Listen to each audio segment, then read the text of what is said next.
চাকরি আছে, বেতন নাই, এমন কোনো দেশ নাই। আমাদের সরকার যে ফ্যাসিস্ট সরকার ছিলেন, যে শেখ হাসিনা, তার সময় সচিব আকরাম আল হোসেন আমাদের এই বিদ্যালয় আর কোনো প্রাথমিক বিদ্যালয় জাতীয়করণ করা হবে না এই বলে একটা চিঠি দিয়ে যায়। আর সেই মোতাবেক আমাদের বিদ্যালয়গুলো বৈষম্যের শিকার হয়ে যায়। তখন থেকেই আমাদের বিদ্যালয়গুলো আর জাতীয়করণ করা হয় না। এ যাবৎ পর্যন্ত আমরা এই বৈষম্যের শিকার হয়ে আছি। তো এখন আমাদের এই বর্তমান সময়ের আমাদের এই সরকার ডক্টর ইউনূস সাহেব, ওনার কাছে আমরা আমাদের এই দাবি দাওয়াগুলো পেশ করি। তখন উনি আমাদেরকে এই 3রা ফেব্রুয়ারি একটা চিঠি।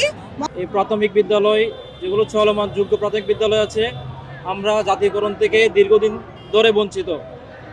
অনেক আন্দোলন সংগ্রাম করার পরেও আমাদের প্রতি যথোপযুক্ত কোনো আশ্বাস দেওয়া হচ্ছে না, আমাদের স্কুলগুলোকে জাতীয়করণ করা হচ্ছে না। তাই আমাদের একটি দাবি, আমাদের স্কুলগুলো জাতীয়করণ করে আমাদের যে বৈষম্যমুক্ত সমাজ, বৈষম্যমুক্ত প্রাথমিক শিক্ষা এবং ছাত্রছাত্রীদের শিক্ষার যে তারা যে অবহেলার শিকার, আমাদের যে শিক্ষার্থীরা আছে তাদের যে অধিকার যাতে প্রতিষ্ঠিত হয়।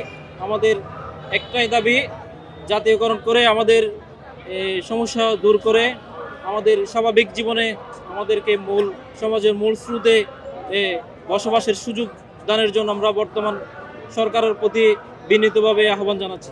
লেখাপড়া করতে আছে, আমাদের স্কুলে বৃত্তি নাই, বিস্কুল নাই, এই জন্য ছাত্র সময় আইবারছে না। কাজে সরকারের কাছে এই তত্ত্বাবধায়ক সরকার বিশেষ আকুল আবেদন, যাতে করে স্কুলগুলো জাতীয়করণ হয়। আমরা আপনার কাছে দোয়া করব, আপনার একটা চিঠি থাকবো, আমরা দিবেন, এই কাছে আমার কাছে আশাবাদী। চাকরি আছে, বেতন নাই, এমন কোনো দেশ নাই। কিন্তু আমরা এখানে এসেছি, প্রেস ক্লাবে অবস্থান করেছি, যাতে আমাদের বিদ্যালয়গুলো যেন অতি তাড়াতাড়ি যেন জাতীয়করণ করা হয়। এই জন্য আমরা এখানে শিক্ষকেরা সারা বাংলাদেশের জেলা, উপজেলা এবং বিভাগীয় শিক্ষকেরা আমরা এখানে উপস্থিত হয়েছি। আমাদের বিদ্যালয়গুলো যেন অতি তাড়াতাড়ি জাতীয়করণ করা হয়, যাতে আমরা আমাদের পরিবার নিয়ে এবং আমাদের ছেলেমেয়েদের নিয়ে আমরা যেন সুখে শান্তিতে থাকতে পারি এবং তাদের যেন আমরা লেখাপড়া খরচ বহন করতে পারি। এই জন্য আমরা এখানে উপস্থিত হয়েছি। আমাদের বিদ্যালয় যেন অতি তাড়াতাড়ি সরকারি করার ব্যবস্থা করেন। স্কুল জাতীয়করণ করা প্রতিশ্রুতিবদ্ধ থাকলেও উনি করেননি।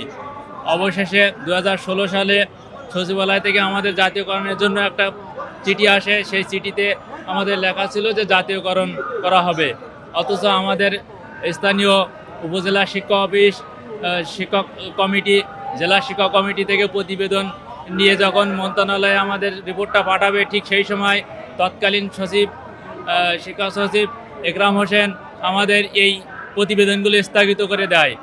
স্থগিত করে দেওয়ার পরে বর্তমান আমাদের এই দাবি জানানো হলে মানে শিক্ষা উপদেষ্টার চিঠি অনুযায়ী আমাদের স্কুল এই চিঠিগুলো আবার বাস্তবায়ন করা। আমরা বিনা বেতনে আর পারছি না, আমাদের দেওয়াল পিঠে ঠেকে গেছে। আমরা এভাবে আর কতদিন এই স্কুল চালাবো? আমরা ছাত্রদের উপবৃত্তি দিতে পারি না, মিল্কে বিল দিতে পারি না। আমরা ছাত্রদের কোনো মতেই স্কুলে টিকাতে পারছি না। চিঠিটা বাস্তবায়ন হলে আমরা এই চলমান সরকারের সমস্ত কার্যকলাপের প্রতি চিরকৃতজ্ঞতার পাশে আবদ্ধ থাকব। দাবিগুলো পূরণ করে আমাদের অতি তাড়াতাড়ি আমাদের বাড়ি ফিরে যাওয়ার তৌফিক দান করুন। আমাদের দাবি হচ্ছে 4169টি বিদ্যালয় জাতীয়করণ। এই 18 সাল থেকে আজ পর্যন্ত আমরা এই জাতীয় প্রেস ক্লাবে আন্দোলন কর্মসূচি চালিয়ে আসতেছি। আমরা জাতীয়করণ নিয়ে ফিরব, এটা আমাদের প্রতিজ্ঞা। কারণ আমাদের বিদ্যালয়গুলো যোগ্যতা সম্পন্ন বিদ্যালয়। আমরা প্রতি বছরেই বার্ষিক সমারি করি, এই তথ্য দিই, সমাপনী পরীক্ষা দেয়। আমরা প্রতিটি বিদ্যালয়কে আপডেট করে রেখেছি অনলাইনে সহ ব্যাপার, কিন্তু আমরা বিদ্যালয় জাতীয়করণ পাচ্ছি না। এবারে হয় আমাদের মরণ, না হলে জাতীয়করণ। জাতীয়করণ ছাড়া আমরা ঘরে ফিরবো না। এটাই আমাদের চাওয়া পাওয়া।